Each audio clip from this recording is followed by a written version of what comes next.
speaker whom I've known for last 5 years. She has blossomed in those 5 years when I saw her as a patient, and eventually she has started to study yoga and Ayurveda following that. At present, Ambika Devi has master's degree from Hindu University, Sanskritam University of branch of Hindu University. She has written a book called Lilith, so she is now a celebrated author and writing another book on happiness, health and Ayurveda. So with great pleasure, I introduce Ambika Devi. Thank you. Thank you, everyone. Dr. Vijay Jain forgot to mention that I'm writing the book currently with him. It's our collaboration. So, to grant us a very pleasant journey for the rest of the conference and today and the morning, I'd like to just do a very brief chant to bring freedom to all of us for Ganesha. So you're welcome to join me. Let's take a few deep breaths.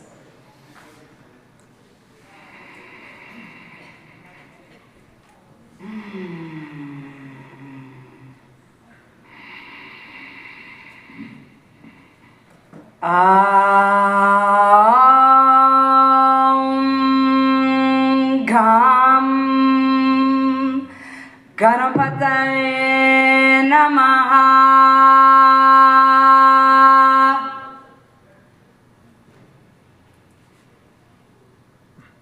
Shanti, Shanti, Shanti. So I welcome you into my realm of intuition, which is a place where I've been living and hanging out in this lifetime. I've done a lot of study in dreams. I've been doing intuitive readings all my life. So I want to begin with one for all of us today.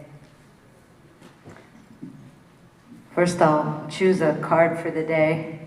A word for the day for all of us. So put your energy here, please.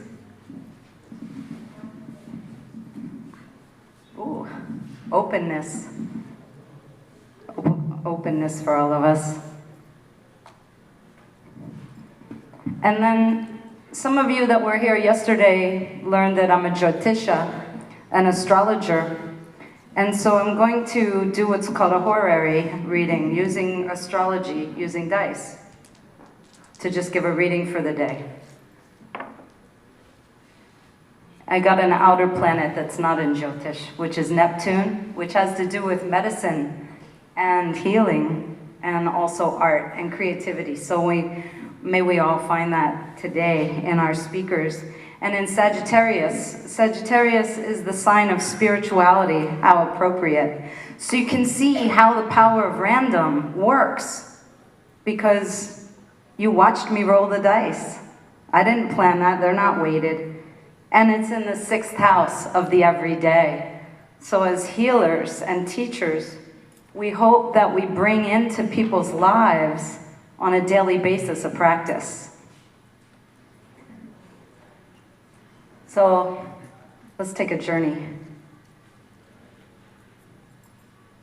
We all have the ability to tap into the ocean of oneness. And the easiest way to do this is via the unconscious or letting go of the mind, the surrender of meditation.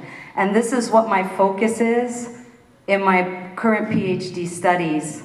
I'm focusing primarily on meditation. I've been teaching yoga since I was a teenager and practicing and studying since I was a little child.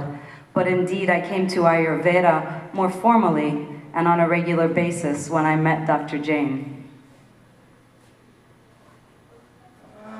We also have the choice of tapping into that world or allowing ourselves to stay in the mind and be in confusion.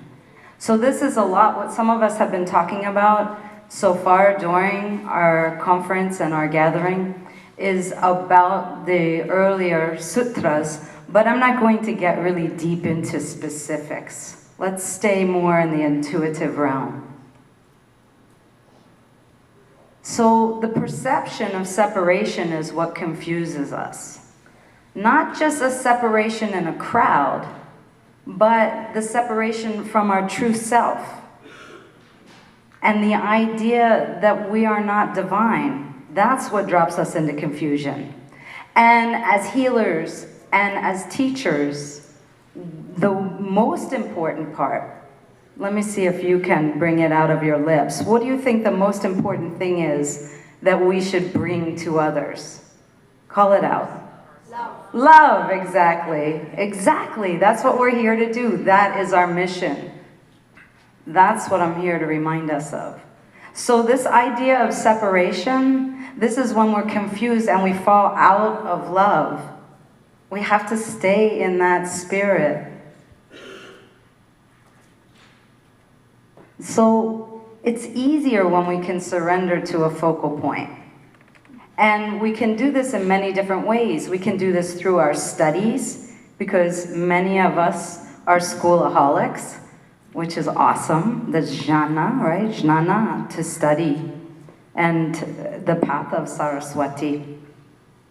And we can do it through service, and we can do it through practice, through personal practice of yoga postures. We can do it in our food.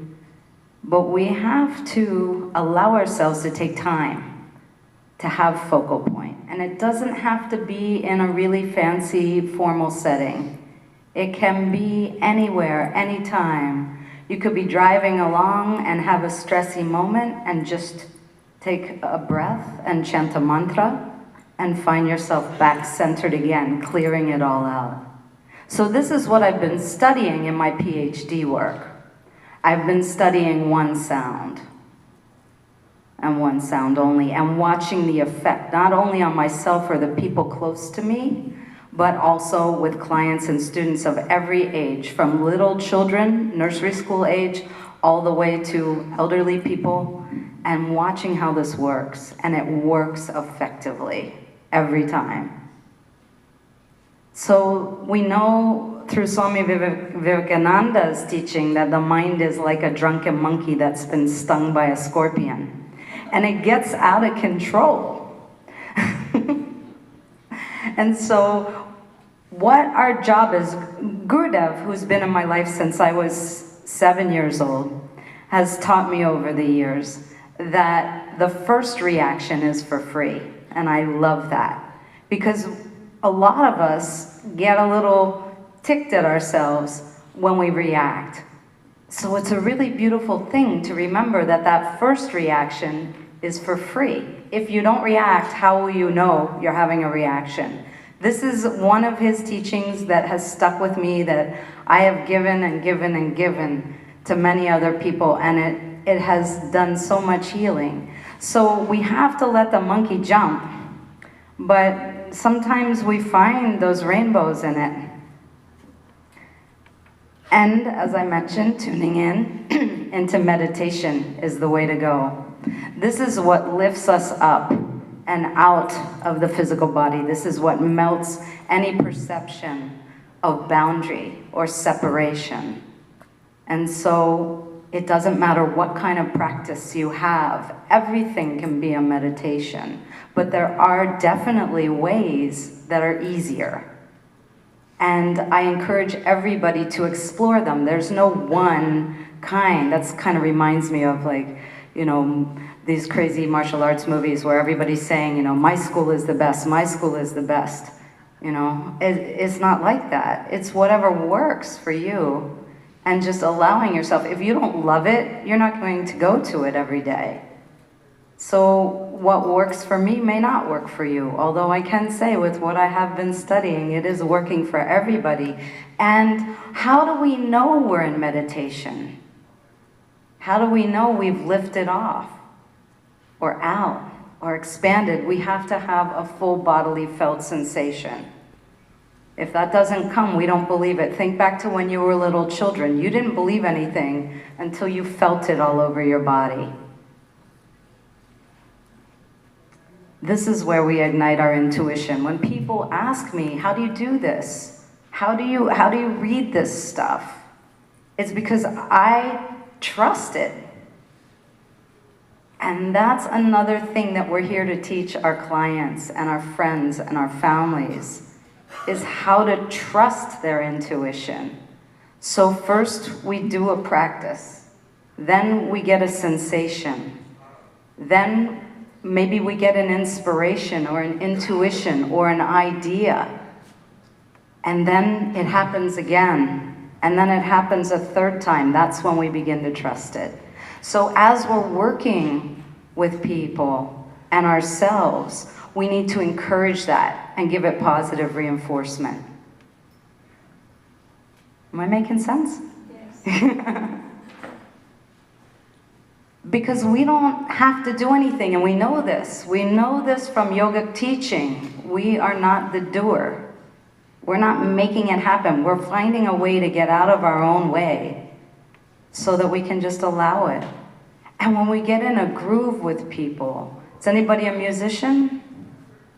Couple musicians? Or if you've collaborated with someone, or dancers, when you get into that groove and you lose yourself, or maybe when you're doing some sort of physical activity, you've had that experience, even walking, and sometimes it happens when you're driving, and you go, wow, how did I get here? I'm not the only one that does that, right? Yeah, there's this intuitive side, but instead of freaking out on it, we have to learn how to trust it. This is how we can make this kind of magic happen, where we can surrender, where we can trust.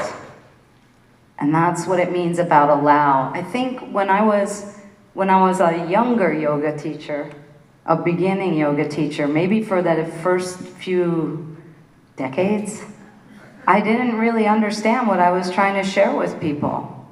I knew the words, but now that my own personal meditation practice through sound and my own sound has taken wings, and because I've gone through panchakarma, panchakarma many times, things have naturally transformed. I'm not making them happen.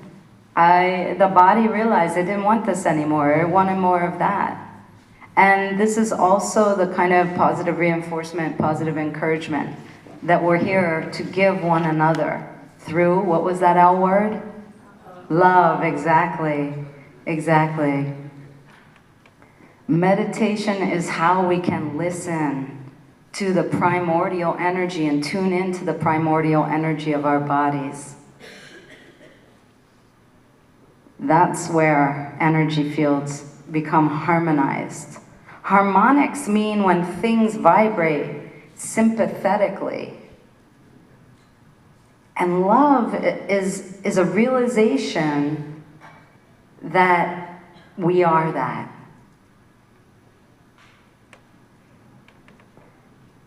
When we get into the meditative mind, we can, in some schools they say, go behind the waterfall.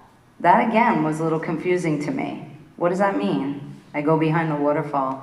But here's what it is, the mind waves happen. There was a time when I wondered, can I ever get away from the mind waves? And all that did was get my guru to laugh at me till he cried. And I was so freaked out. And I was, of course, up in the front of the darshan room, and I couldn't escape. And I was so trapped and so freaked out. And then when he finally stopped laughing and tears started to subside from his cheeks, he looked at me and he said, "Where's the fun in that?" He said, "Aren't you human?" And that's when I got it. That it's not my job to make this stuff stop. We're not supposed to be balancing things. We're supposed to embrace them. It's not like, oh, I have too much kapha. It's like, I'm a really groovy, happy kapha. And my kapha love is going all over you, calming your vata.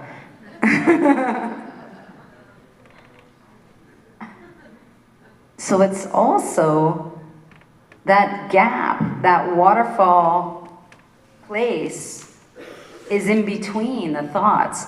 I worked as a professional musician most of my life also. I'm a drummer. I'm a drummer and I'm a vocalist.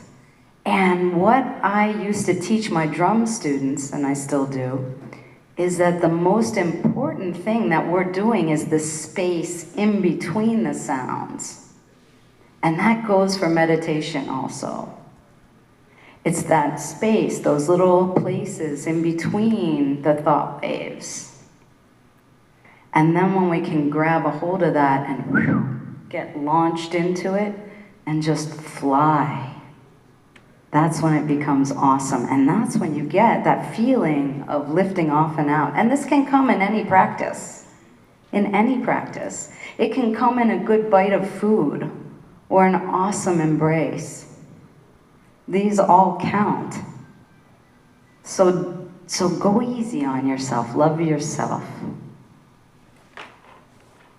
Because that's where we realize that time doesn't exist. Right? We know that mantra prayer, right? Asatoma Satgamaya, right? We know that one. We are not time. And I prove this in my book, Lilith. Everything takes place in the course of a day. Dreams, all sorts of things. And that was my intention, to show that we're all connected.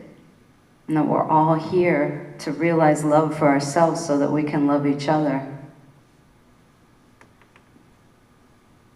This is where we find that infinite space and happy freedom. And this helps. The more we practice this, the more we can handle the fluctuations. The fluctuations don't end, as I learned most abruptly. They happen. So we can say, hey man, fluctuations happen, right? But then it's easier. It gets easier and easier. So this is something, especially when we come upon a new person in our life who's maybe experiencing some crisis. This is the place we want to take them to first, where they can get a full sense of calm, where they can feel our love. I have witnessed healers. Can I point you out? No? Okay. Well, now you know I'm talking about them. I have witnessed healers give so much love to people that have brought an incredible, overwhelming, full-on crying, sobbing of joy to me. So allow yourself to attach into that. That's the stuff you want to take into yourself. That's the stuff you want to drink. That's soma. That's honey milk. That's what it is. You've got to listen to the simplistic, the easy words of your teachers. Don't get all heavy on yourself. These are actual phrases that teachers in my lifetime have taught me. Every day, in every way, I'm getting better and better. It's an awesome mantra. Keep it simple, sweetheart. My Reiki master that passed Reiki to me, that was her line. My first meditation teacher, every day in every way I'm getting better and better.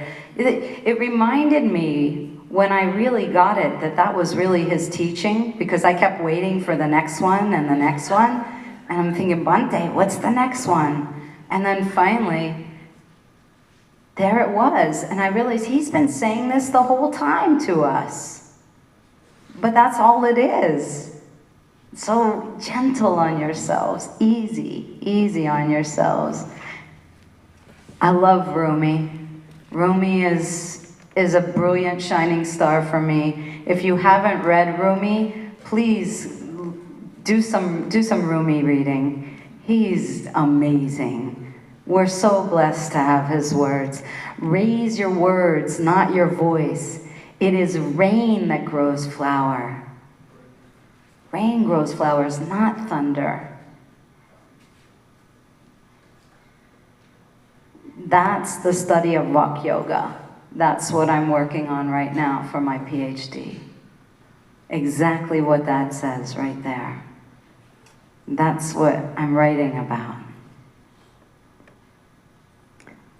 We must prioritize and make the pole star that we head for be our own spiritual upliftment.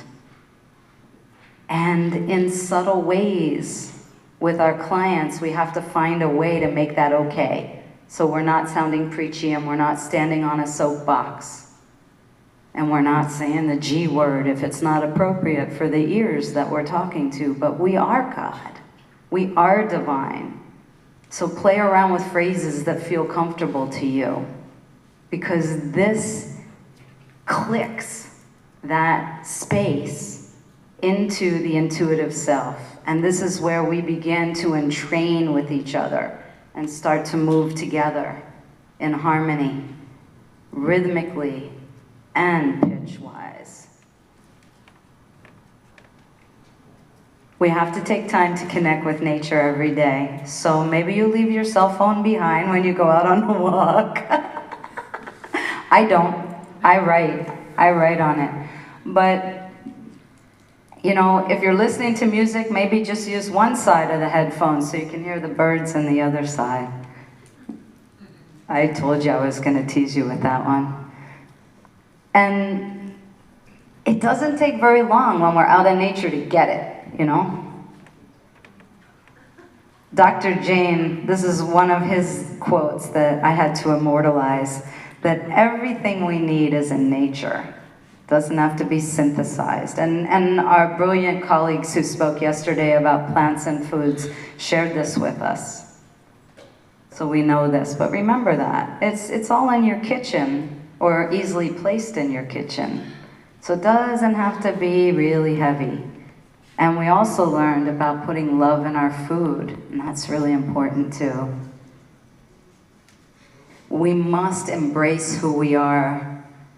And we have to remember, it's not just yoga, which is for the mind, for meditation. All those practices are for meditation, not for, you know, getting in your stretchy pants. Right? It's about sitting still or laying still or just finding stillness. And in astrological information, Jyotish means light. Jyotishas shed light for you.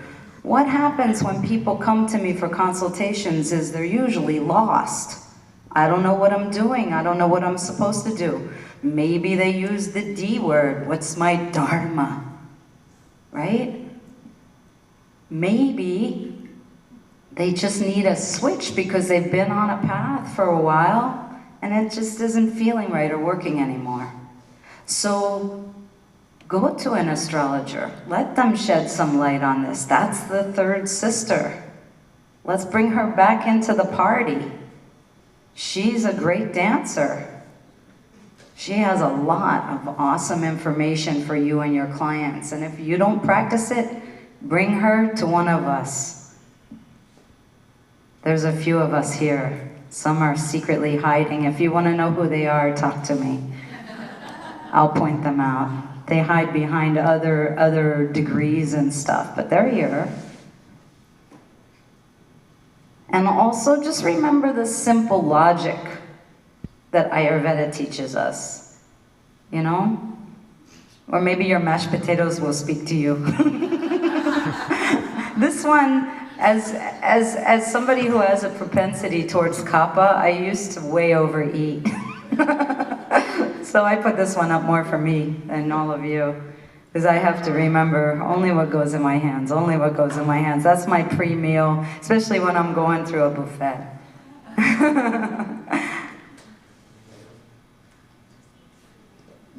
I know several of us have spoken about relaxing every day in stillness, but even here, even if it means you have to miss somebody for a couple minutes, not that I want you to, but if you just feel like you need a regroup, take a moment.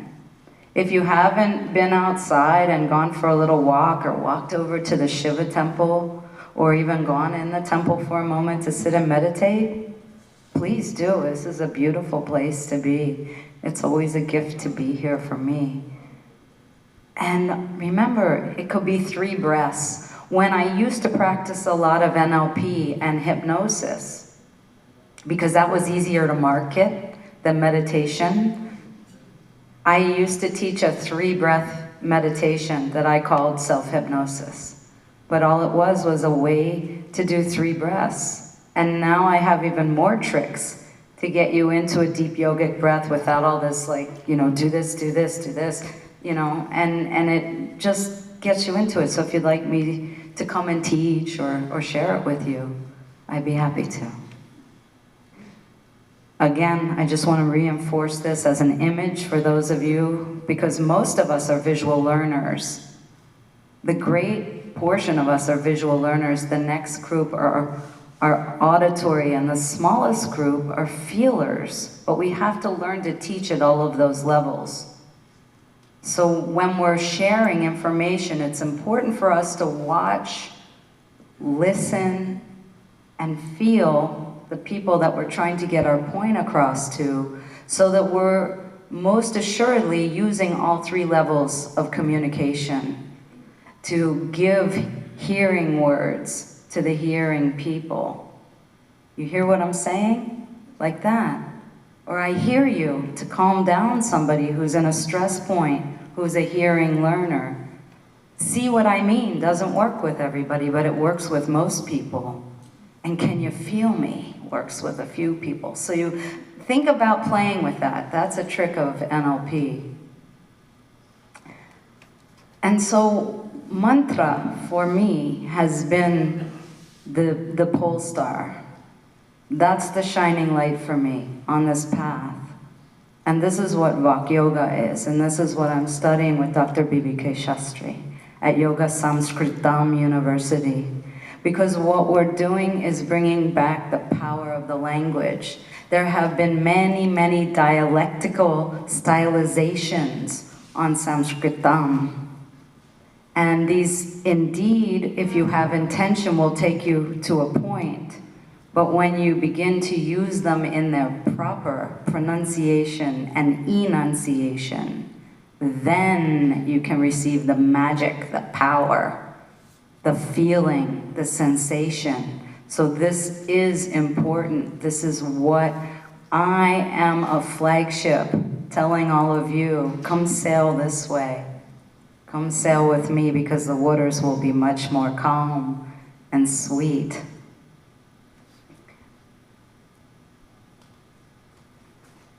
And so I thank you all for allowing me to come up and share my point of view and my feelings and my love with you. And I hope that you'll take time to come and meet me and find out more about what I'm doing with my beautiful partner with energy and healing and meditation, and with my esteemed teacher, who I'm so grateful for having studied with, because he's a brilliant, brilliant, brilliant ocean of knowledge. And it's just such a gift. So thank you so much. Namaste.